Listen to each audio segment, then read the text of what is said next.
remember like it was just yesterday. I logged into the forum like any other day, and something terrible happened.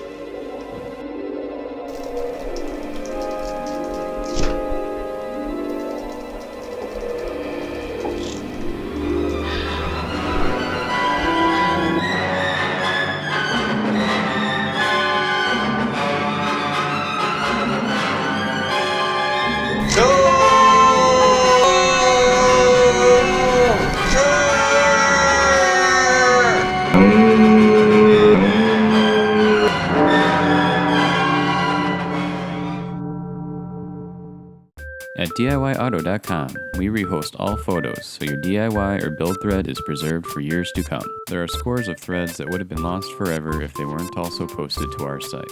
So check out DIYauto.com, the ultimate gearhead encyclopedia.